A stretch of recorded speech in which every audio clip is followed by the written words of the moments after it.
Hallmark card will best express your perfect taste, your thoughtfulness.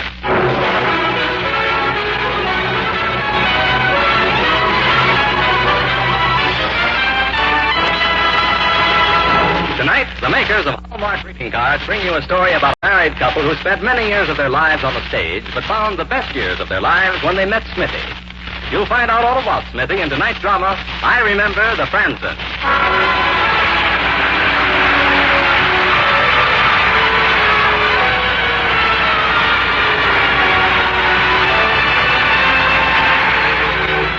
Folks, if you'd like to see your youngsters really having fun, start them collecting Hallmark dolls.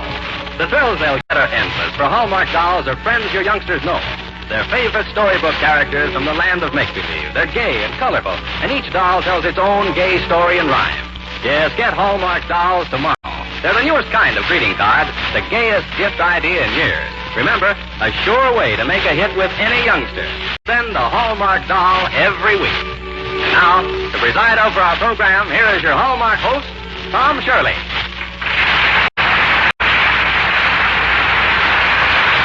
Thank you, Dan Donaldson, and good evening, ladies and gentlemen.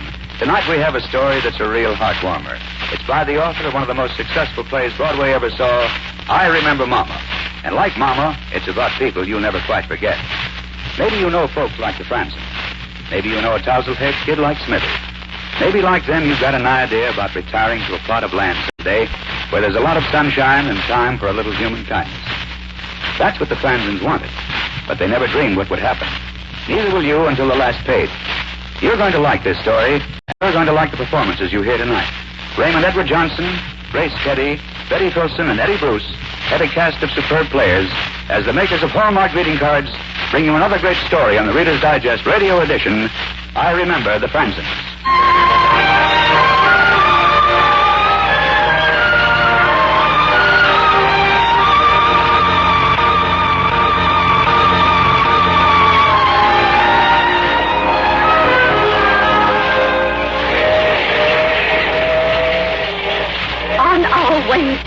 On our way, Lisa. To California and freedom. And a daughter. And a little daughter.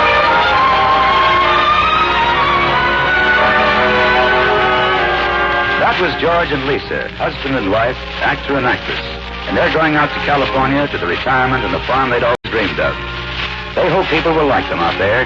They don't realize that some people, some little people, are already talking about them.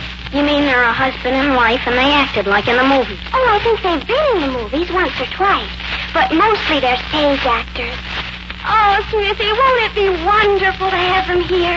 Sure, wonderful. Excuse me now, I gotta go feed the hogs.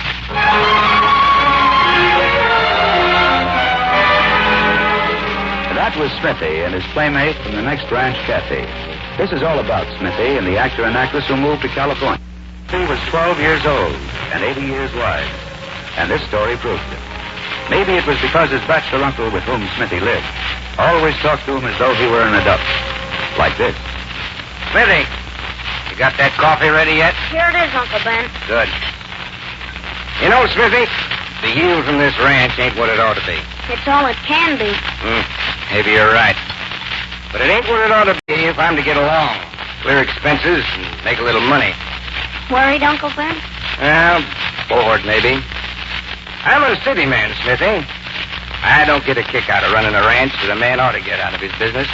Watching things grow don't thrill me the way it does some. I noticed that. You know what I like? I like rubbing elbows with a lot of people, matching wits with them. Winner take all, that's what I like. You're a city man. Well, used to be. Yeah, used to be. Smithy! Smithy! Come on in, Kathy. Oh, Smithy! Gee whiz, they've come! Who's come? Oh, hello, Mr. Rogers. Hello, Kathy. Who's come? The people who bought the Hornet farm. They're there. They've moved in. No kidding. No kidding. Now, what of it? Well, gee, it's exciting. Isn't it, Smithy? Yeah. Why? Well, gee, because these people are actors. That is, the one's an actor. The wife is only an actress. That's exciting? Of course it is. Don't excite me. Well, do you have to work today, Smithy? Do you? Of Well, course he has to work. There's the hogs to feed and the grass to cut, dishes to wash. There's chores piled up for Smithy like on every other day. I have to work today, Jackie. Oh, gee whiz. Why? What's so special about today? Nothing. Yes. Nothing. Something's up. What is it? Well, these people have moved in. This house for an actor. Hey? Hey, you said that before. What of it? Oh, it's all right, Uncle Ben. I'll do my work. You bet you will. It's just that Kathy and I had a plan, but it's all right. What plan? Oh, we were going to go calling on these new people, kind of. Well, you can't do it. Not till after you finish your chores anyhow. I got to get out in the field now. Smithy, What? how long will it take you to do your chores? Most all day. Oh. Smithy. Yeah? If somebody helped you, it would take only half a day, wouldn't it? If. Well, come on, Smithy. I'll wash the dishes and you feed the hogs. Let's get going.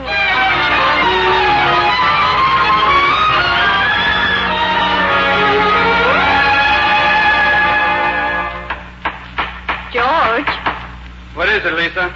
come over here to the window, George. Wait till I finish hanging this picture. Now, what is it, Lisa? Look out the window. Oh, what beautiful country, Lisa. I'll never be sorry we took this place. Neither will I. But I wasn't asking you here to look at the landscape, George. No? No. We're objects of curiosity, apparently. Really? Yes. See those children out there? Yeah. Oh, yes, I see them. Hey, they're nice-looking kids, aren't they? Yes. And they've been walking back and forth out front there for fully half an hour. See how they carefully pretend that they're not interested in this house. And see how interested they are, really. Yes. They need instruction. They have a self-conscious stage presence. You know, George, I couldn't imagine two nicer people for us to make friends with than those children. No. I'll go call them in. Oh, you do nothing of the sort. You'd embarrass them to death. It would seem as if you'd caught them at something. Well, how else am I to get them into the house? Well, go out the back door and sneak along the stone wall, and then keep behind the row of bushes by the brook till you come to the end of the road. Then walk up the road to the house again and meet them quite accidentally.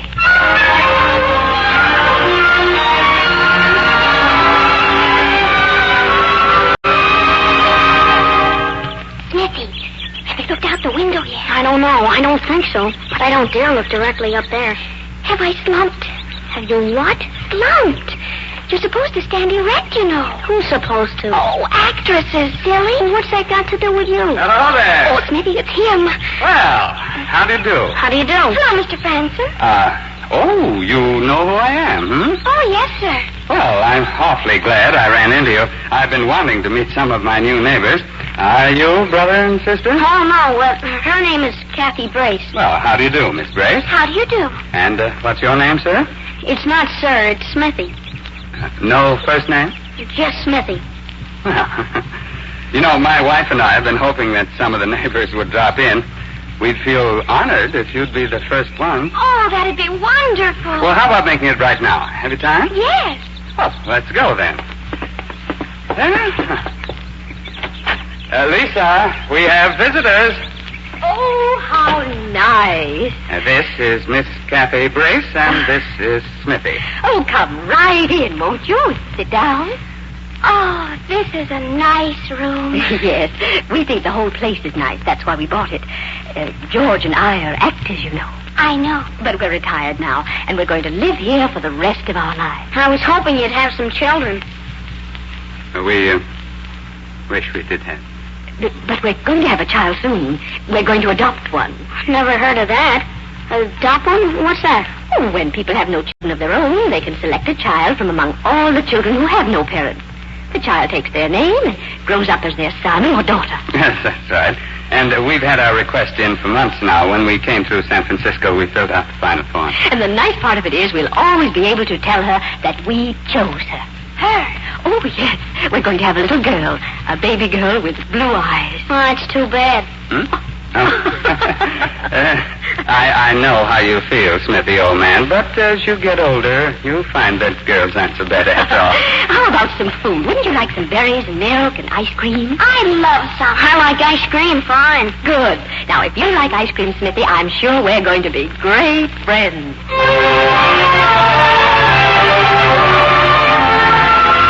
Will you listen once more, Lisa? Oh, certainly. quality of mercy is not strange. It's rather... No, Kathy. Don't say not strained. Say not strained. This is silly, isn't it, George? Sure is, Smithy. And yet I made a living this way for 30 years.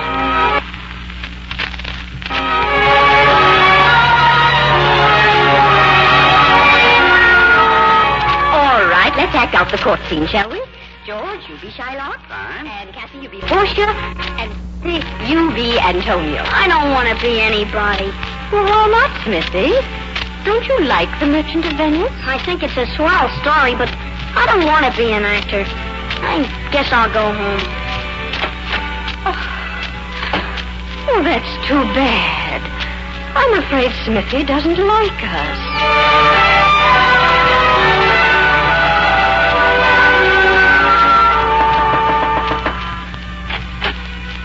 Hello, Smithy. Hello.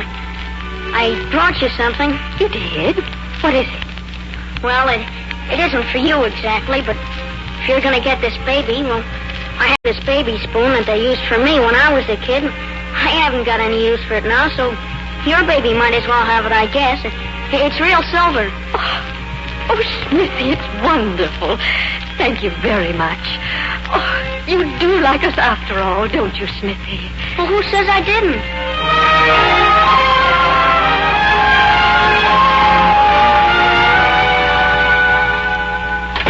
Smithy? Oh, hello, Kathy. You still doing your chores? Yeah, but I'm almost through. Oh, that's good, because we have someplace to go. Where? The Fransens. The agency lady's there. What's an agency lady? That's a lady from the place where you get children to adopt. Oh, no kidding. Did she bring the baby? Oh, no, not this time. This time she just interviews George and Lisa. Next time she'll bring the baby.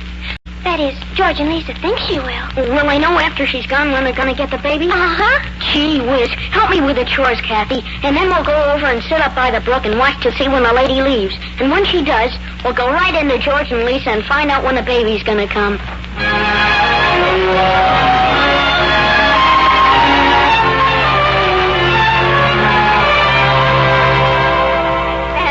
This is the living room. It's just as cool and pleasant as the rest of the house. We showed you the living room last because now we can sit down in it and talk. Here's a comfortable chair for you. Thank you. Well, you've seen the house. I imagine you'll agree it's a perfect place for a child. It is. It's excellent. I suppose the agency has checked my financial status? Yes, and there's no complaint on that score. And the personal references for Lisa and me? Oh, that was the pleasantest feature of our entire investigation. Oh? You people seem to be extremely well liked by everyone in your profession. Then, do you think... I think my wife has stage fright for the first time since I met her in town. I understand. You're anxious to know whether you can have the baby. When we can have it, I shouldn't think it would be a question of whether. Well, there is one other thing. Oh, it can't be anything that would keep us from having a child. George and I will satisfy whatever it is. Well, it's embarrassing. What is it? Your ages. Oh. On the application blank, Mr. Fransen, you give your ages 43. And Mrs. Fransen, you say you're 39. Yes, I suppose we did say that. Well, I don't like to seem to doubt you, but now that we've actually met... Those ages are 10 years off in each case. Well... we're sorry, but we've got so used to giving those ages. You see, in the theater, one takes off a year here, a year there, and I was still playing juvenile parts when I was 35, and Lisa was an ingenue for 15 years. We had to pare down our ages. Everyone does. Well, it won't make any difference, will it? We didn't really mean to lie. As a lie, it's perfectly excusable. Oh, well, then. But your real ages are 53 and 49. No one over 45 is allowed to adopt a child. It's a new rule. Oh, no. No, Lisa. Oh, but I wanted a baby so badly. George and I would be so good to it. Mr. Fransen, I'm so sorry. You'd better stay here with your wife. I'll let myself out. Oh, George, darling. Now, Lisa, don't carry on this way. We'll be all right. We'll be all right, honey. Oh. George says don't help. Yeah. Don't let anyone come in here. I can't see anyone now. All right, Lisa. Hello, George. Hello, George. We were just waiting till the lady left so we could... Go away. Go away, kids. We don't want to see you now. Go away.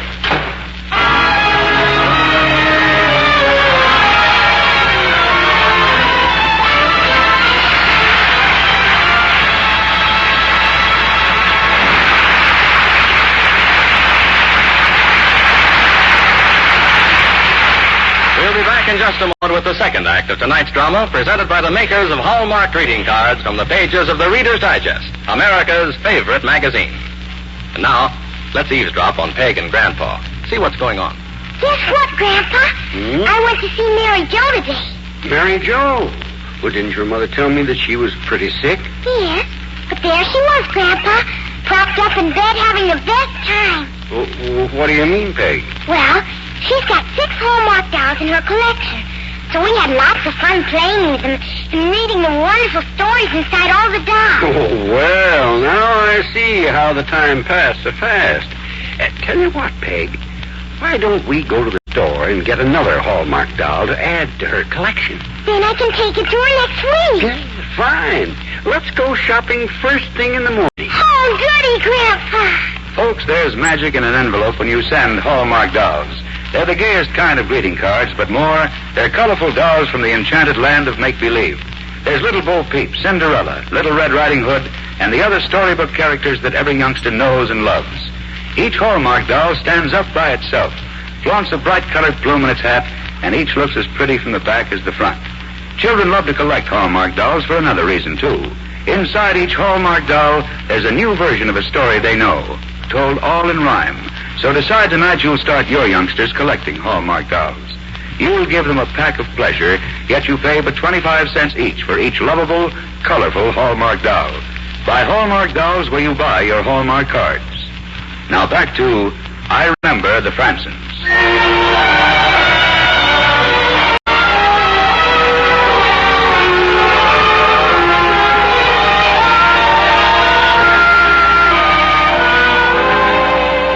The days went by, sunny days and bright, but they might just as well have been stormy days, as far as Smithy and Kathy were concerned.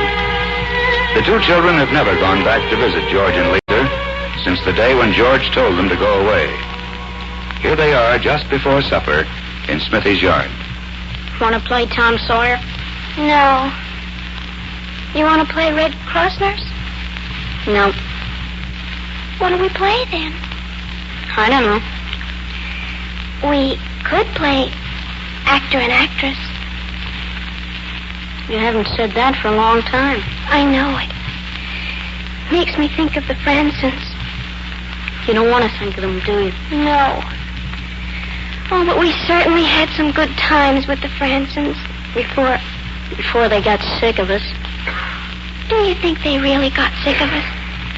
Do you think that's really why they sent us away? Either that or because they're getting a new baby, so they don't need us anymore. I wonder what they're thinking of now.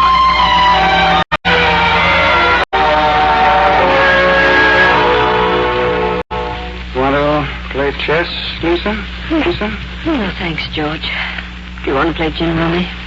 I don't feel much like dinner. Well, what do we do this evening? I don't know. I'd like to have someone here to direct in a scene from Shakespeare. Well, you haven't said that for a long time. I know it. You were thinking of Kathy and Smithy, weren't you? Of course. You don't like to think of them, do you? No. But we certainly had some good times with those kids before they got sick of it. Lisa. Huh? The kids didn't get sick of us, Lisa. What do you mean? You know the dating agency woman was here? Yes? I sent the kids away that day. What do you mean? I mean, I sent them away, told them to clear out. They were the ones who rang the bell that time. Oh, George. And because I was upset. It wasn't just upset. I was upset myself. More than I was willing to tell you until now. You had your heart set on the baby, too. Yes, Lisa. I had my heart set on the baby, too. I guess that's why I was gruff with Kathy and Smithy. Oh, George, I understand. But I don't know what to say. What? Well, of course you do. Only you're not the one to say it. I am. I've got to call up those kids and say that I'm sorry. Yes, George, yes. And then put me on. I want to invite them to come over here tomorrow.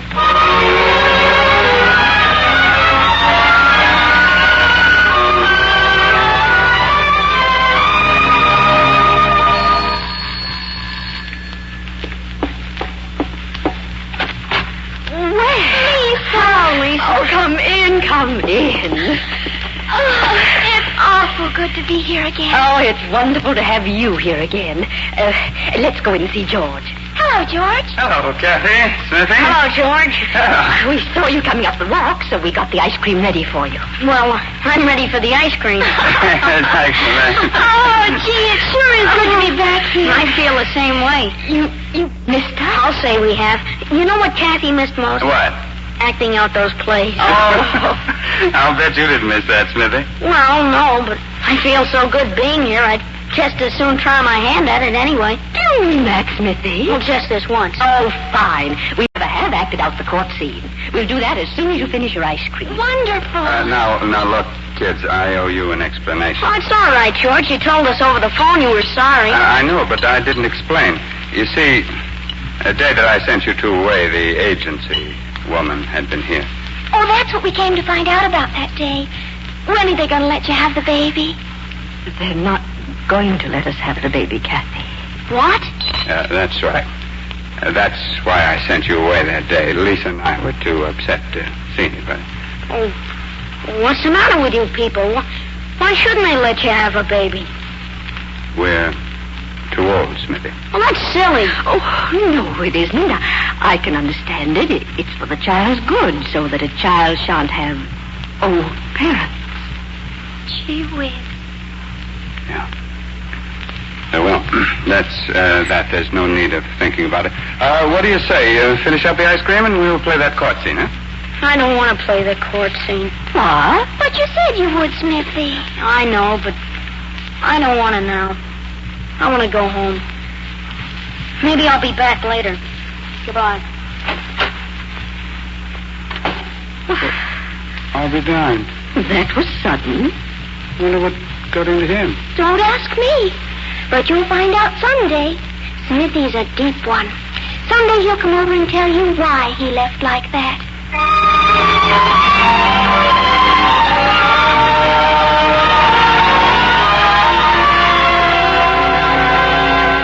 Jim. That does it. You're a fine wife, Lisa, but I've got one complaint. What's that? You always beat me at gin rummy and you refuse to play chess. Well, let's go to bed. Oh, yes, I'm getting tired. Oh. Who's that this time of night? Well, let's go and see.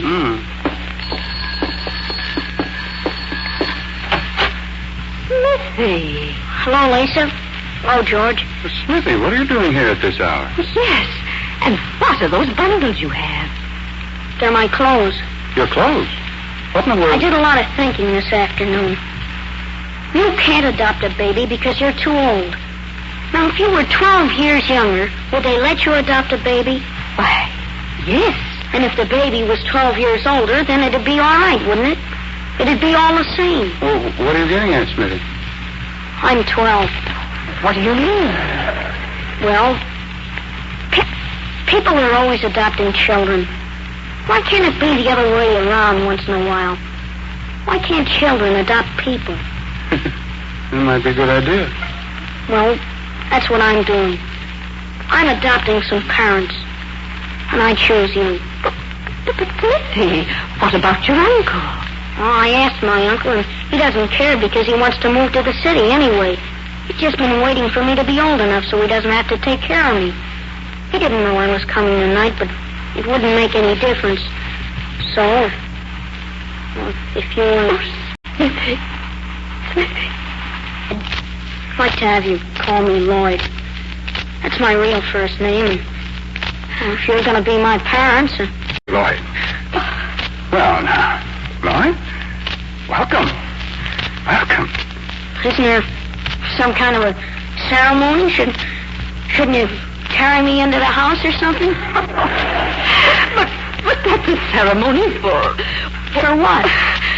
Oh, nothing. I think it's a wonderful ceremony for what's happening here. Yeah, so do I. Come on, Smithy. Up you go. Ooh, you're heavy. You're a heavy baby, son.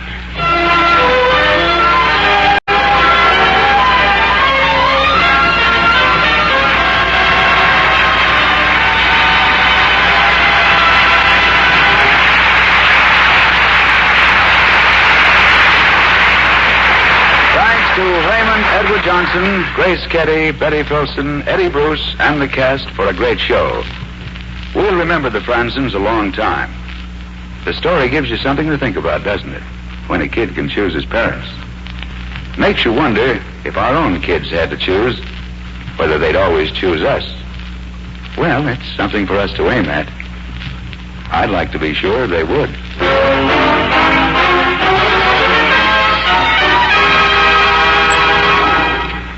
Folks, stop a minute. Think of all the youngsters you know. Is one of them sick? Could one of them be lonesome? Would you like to say happy birthday or maybe just hello?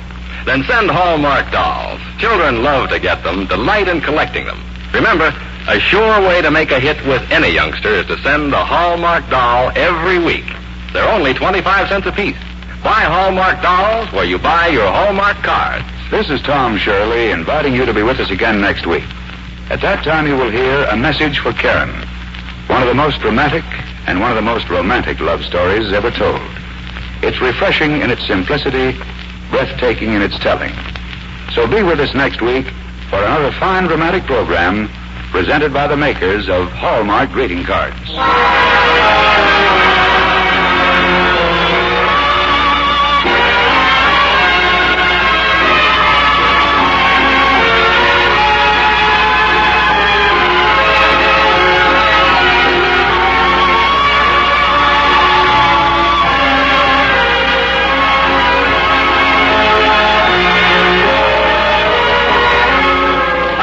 The Fransens was dramatized by Robert Senadella from Catherine Forbes' article in the pages of the Reader's Digest, America's favorite magazine.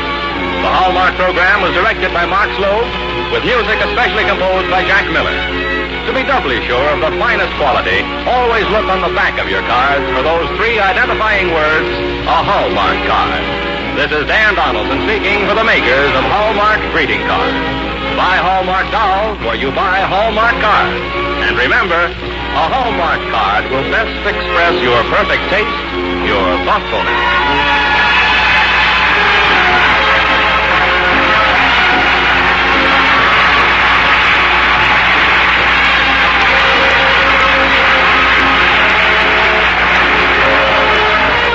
Stay tuned for Herbert Marshall in The Man Called X, which follows immediately over most of these same stations. This is CBS, the Columbia Broadcasting System. This